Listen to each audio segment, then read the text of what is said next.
I unexpectedly received an email address that said, "Can you send us your shipping address so we can send you a review unit of the Move SE?" Well, here is the Move SE. We're going to unbox it and take a look at it.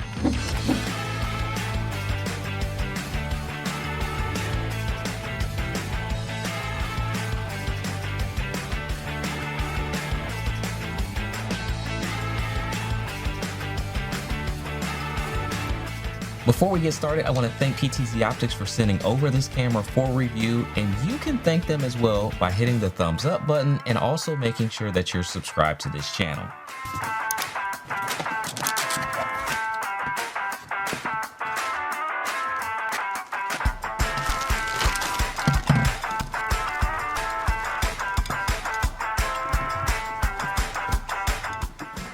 Now that I have this out the box, let's talk about which unit they actually sent over to me. This is the 12X model. This is the 1080p Move SE. So this is a tracking camera. And if you're a solo operation or you have a small team, this camera can be set to follow your talent. Now this camera has quite a few connections that you can use. Ethernet connection, so you can connect over IP, HDMI connection. We also have an SDI connection. So if you are going to set this up at a further distance away, you want to consider SDI because it's going to have a further transfer distance. And we also have a newer connection on this camera, which is the USB Type-C connection. And they actually include a USB Type-C to USB-A connection in the box. So we have all of our different accessories laid out here on the desk as well. Power cable. We even have our RS-232 connection that we can use the serial connection to connect directly to a joystick. And of course, they give us the controller and the batteries to go along with it. So it's time to get this thing set up and see how it moves. So we're going to use our Blue Yeti power station. I love having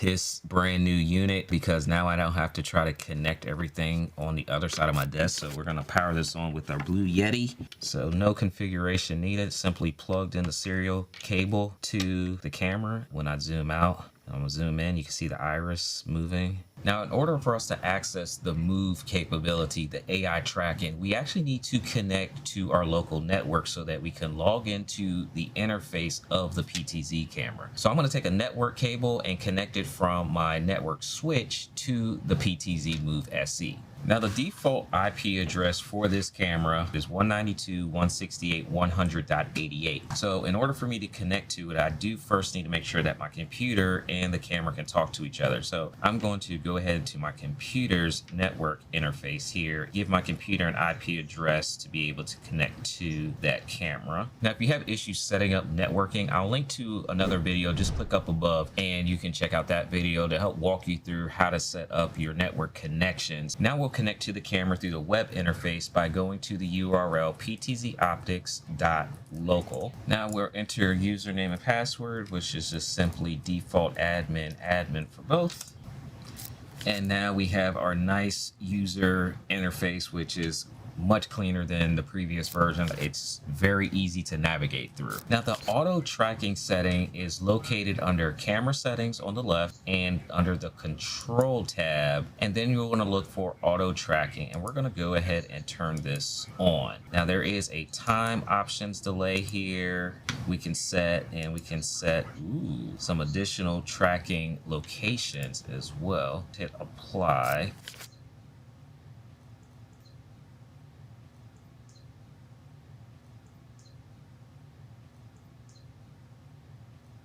This is crazy. There's nothing like a tracking camera, especially for someone that is a solo creator, a solo speaker. You can literally have the freedom to move around and not feel stuck behind a desk anymore. So if you see me on Amazon Live, and I'll link to my Amazon Live channel as well, follow me over there. It's so much easier to show and demonstrate all this tech stuff when I can move around and not be tethered to my desk, and having a camera that will follow me around the room makes things so much easier. Now, I tried to actually lose the camera because it's only a 270-degree field of view. I walked behind the camera to see if it would lose me completely, but when I walked back in the frame, you can see that it picked me back up and followed me right back to my desk. So that's pretty nice. Now, one of the things I noticed when reading through the manual here, it says for the 12X version, which is the version I have here, the auto tracking distance limitation is 200 feet.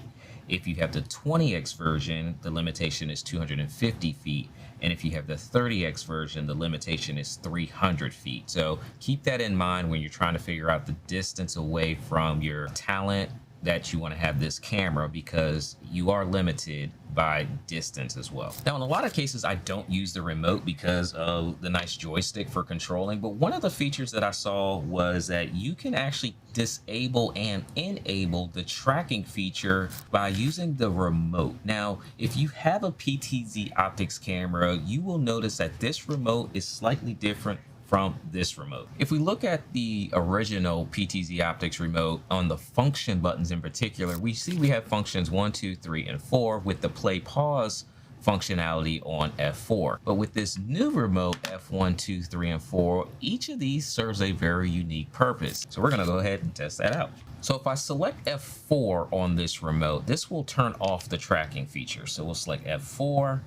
I see the blink on the status light of the PTZ. So if I move now, the camera doesn't follow. But if I select F3 on the remote and I see the indicator light blink, now the camera should re-enable and follow us again.